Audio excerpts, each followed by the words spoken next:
Hello and welcome back to our super mega little YouTube channel, a YouTube channel that makes about £25 a week. Yes, £25 per week. So a happy new year to you, welcome to 2025, and we hope you've had a fantastic Christmas with your friends and family. Yes, and we hope that you weren't feeling too squiffy on New Year's Day and you were very sensible like what I was to avoid any jaded feelings.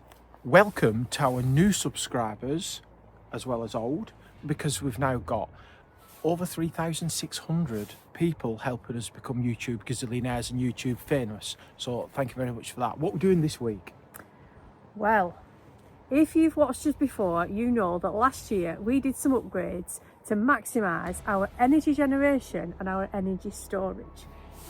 Yes, we did. You keep saying yes, I cut you out. No, we didn't.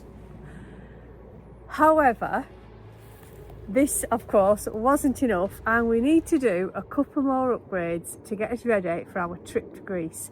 So in this vlog, we're going to explain what those two upgrades are and why we've done them. If you're a lady, maybe now's the time to go make a cup of tea, because this is another man. No. Just been told off for not being woke enough because I sound like a mahogany.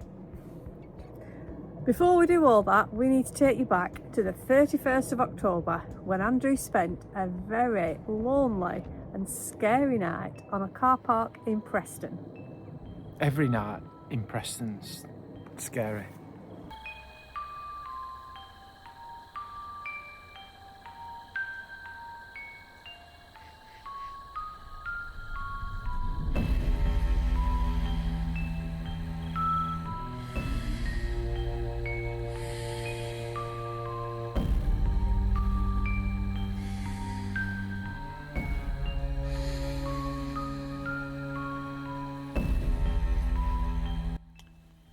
I'm here on my own, being very brave on Halloween on a car park in Preston. Now, I have reached out to many big super YouTube channels to see if they wanted to collaborate on this vlog, but unfortunately they've all got better things to do, and they all said they'd love to spend some time with me. You know the people who I mean, they've got 50,000, 100,000 subscribers, but they were just a little bit busy. So I've had to go slightly lower level and invite someone who's got less commitments and is a lot cheaper than the others. Now, you may recognise him. He's a very handsome, super handsome, actually quite a famous YouTuber, almost a gazillionaire. It is, of course, the one and only Andy Eurosully.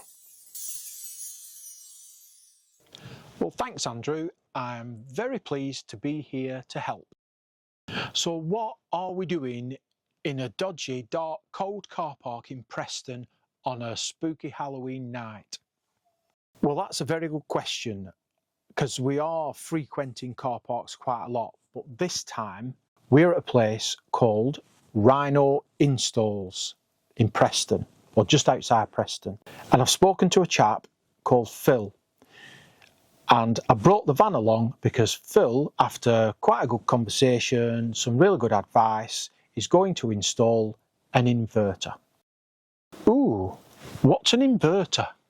An inverter takes the 12-volt electricity that you've got stored in your leisure battery and converts it into 230 volts, which would then come out of a 3-pin plug. That's the easiest way I could sort of describe it. It inverts it from 12 volts to 230 volts, or what we in UK know as 240 volts, but it's really 230, just to make it more complicated. And that is the energy you would normally use with a 3-pin plug for hair dryers or microwaves, hair straighteners. That's what an inverter does. So why do you need an inverter? Well, maybe we do, maybe we don't need it, but we've decided to have one fitted. We go off grid a lot, so every time we're not plugged into the electric hookup, we don't get 230 volts through the sockets. And that's a common thing that is asked on Facebook groups. Usually with new motorhomers, they will ask the question, I think my motorhome's broke because none of my sockets work. It's probably because you're not plugged into an electric hookup cable. So when you're parked on a car park and you are off grid, you lose the use of your 3-pin plugs. Now a lot of people will have a power bank like a Jackery or an EcoFlow or an All Powers, or there's a million of them out there, and in essence they're a battery and inverter all in one. We have one and we've used it quite a lot, but I have had some problems with it, which has been a frustration. It broke and I had some real issues with it, and it took 9 months for EcoFlow to send me a replacement, and in that time we found that really we relied on it more than we knew, in particular for using our laptops for our amazing YouTube video influencing and creating. So just remind everyone, what is your current electrical setup? Just over a year ago we made a significant upgrade to our electrical system. The main component of that was a 230 amp hour Fogstar Drift lithium battery.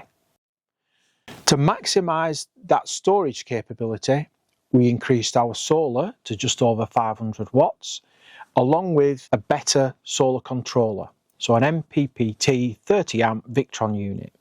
We also changed the DC to DC charger to a Victron 30 amp, and our vehicle charging unit that we would use on electric hookup, again to a Victron 30 amp unit. Oh, I see. So you've got plenty of ways of generating electricity, a really good way of storing it, but just not the means of using it with anything that needs a 3-pin plug. Yes, you're spot on.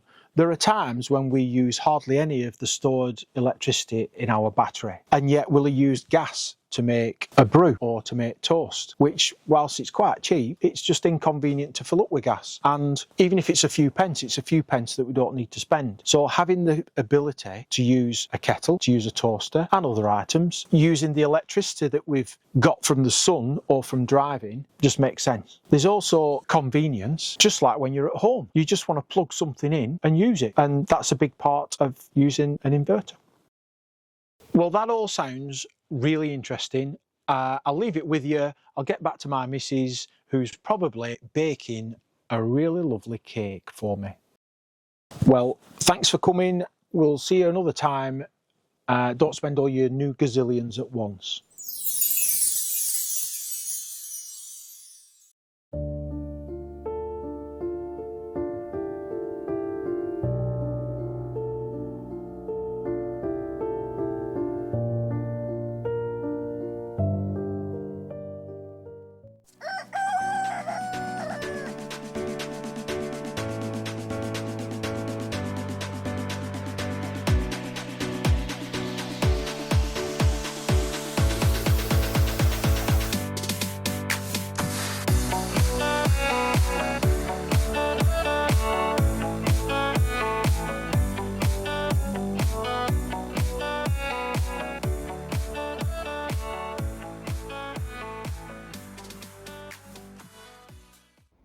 So what exactly did we get installed in Preston, Andrew? So we had a 2000 watt inverter fitted. So if you look between my legs, who were misses, that was just an excuse to get you to look between my legs. But under the bed here is all our electricals. So the battery, the DC to DC, all the charging units, fuse box, etc, etc. So the inverter is fitted nicely in there with a lot of breathing space around it, and it's also close by to we have a fire bomb in there in case it gets too hot in our bed. And there's therefore a control panel, and the control panel is just under here.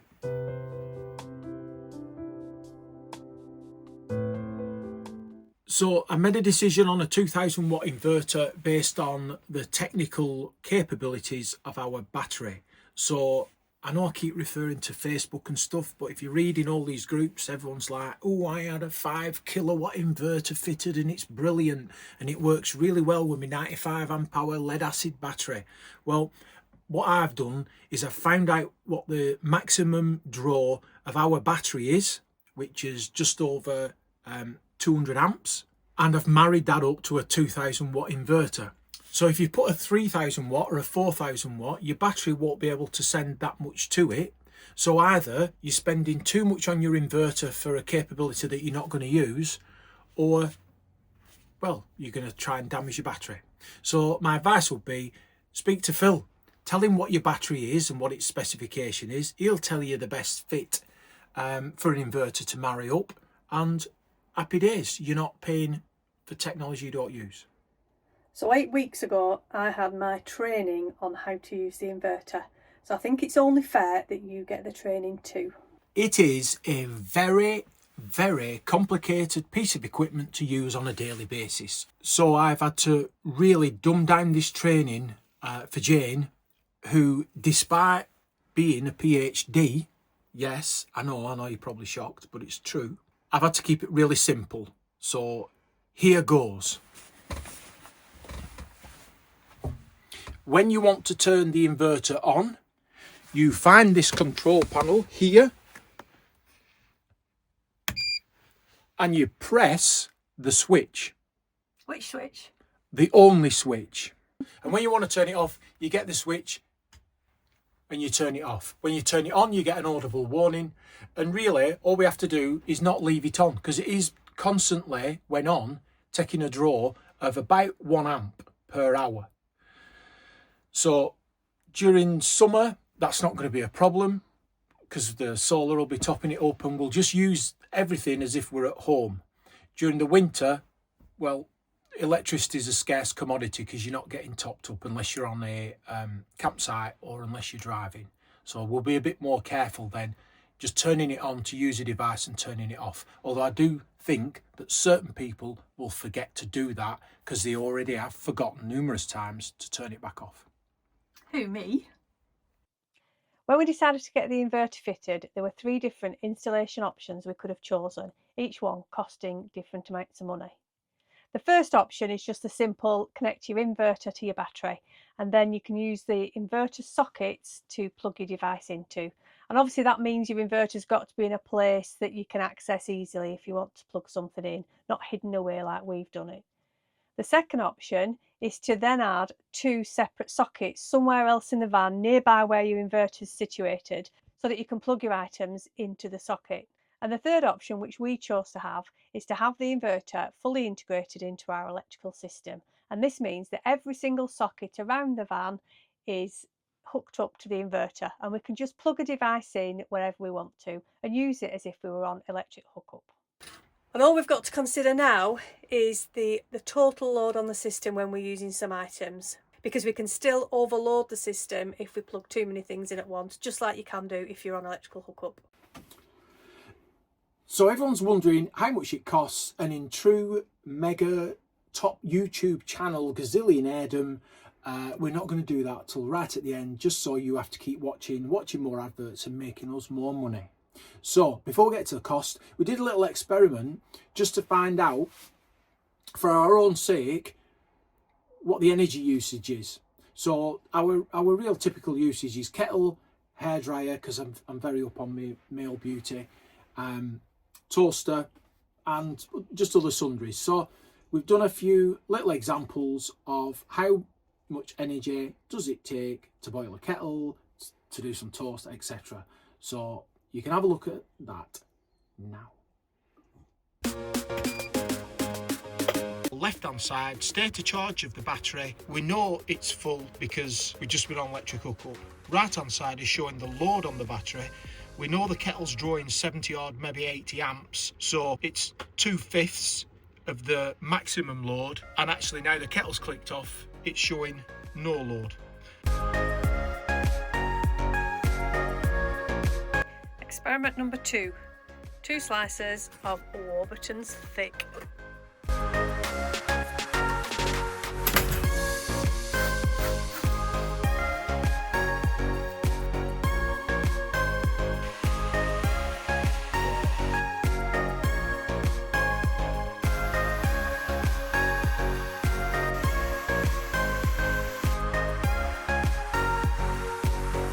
Just as an experiment, I'm going to see if I can run the heating, not on full, because on full it's over 3 kilowatt and the inverter's a 2 kilowatt inverter, so it would just pop the inverter, it's a trip and won't do anything. So I've set the heating on like the second setting. I'll turn the heating on.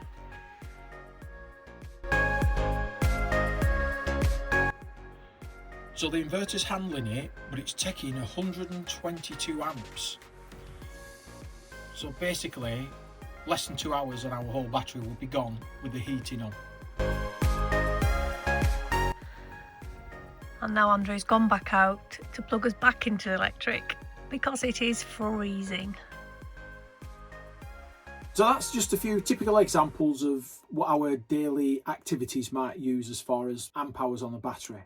And it just helps us plan now what to use, when to use gas, when not to, based on, are we driving tomorrow, are we going on a campsite tomorrow, are we staying still for a few more days, and just allows us to maximise all the energy we can without getting a flat battery and saving a little bit of money.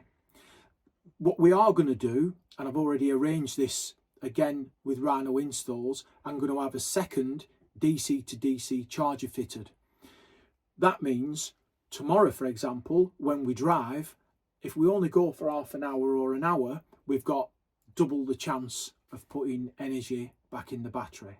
So another cost, which we'll report back on at a later date. But ultimately, I'm going to put a 50 amp hour DC to DC, another Victron unit. So as soon as we turn that engine on, we've already got a 30 amp one. Our alternator, after speaking to Phil, to be sure, without any Facebook experts, our alternator will handle an extra 50 amps. So a total of 80 amp hours. So if we drive for an hour, we've got up to 80 amps going back into the battery. Again, allowing us to plan. But what it does mean is we don't have to drive for hours and hours to top up a big leisure battery. And that'll be particularly important in the shoulder seasons when the solar's not at its best and we want to do a bit of driving, but we like to travel slowly, don't we, and do small little jumps as we go exploring. We like a little jump, a small one, while we're driving. So finally, Andrew, tell everybody how much it cost to get our inverter fitted. Well, I did get my decimal point in the wrong place again, so I thought it was £68 fitted, and it wasn't. It was £685 fitted, and it's actually now more expensive, in the range of £525 to £725, because I think prices have just gone up a little bit in the last few months, is where you would be for the 2000 watt inverter, the same one that we've got. However, there are smaller inverters, there are bigger inverters, there are different manufacturer brands and so on. So my advice is just speak to Phil at Rhino, or speak to your local installer, or just speak to someone who really knows what they're doing, rather than watching some buffoon like me on YouTube to get a technical requirement. You could have had it for £525. You could go and buy your own inverter for a few £100 and connect it up to your battery yourself. I'm just not that bloke to be messing about with electrics. I'm just not. So certainly to a stage where I could integrate it into the whole van system, I'm just not. No, I can't be bothered either, to be honest. I once got electrocuted as well, and I didn't like it. That was funny though. It was so funny. Anyway, that is it for this vlog. We hope you find it useful. If you are thinking of getting an inverter or any other upgrade, let us know and tell us how you get on. Yeah, it probably feels like you've lost about 9 hours of your life by now. So we appreciate people will turn off before they get to this point. But please talk to someone who knows what they're doing. Please, I beg you, or you'll wake up one night and your pants will be on fire in bed. As always, those that have made it this far, thank you very much.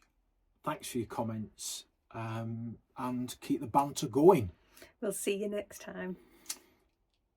Probably won't. They won't tune in again after this malarkey.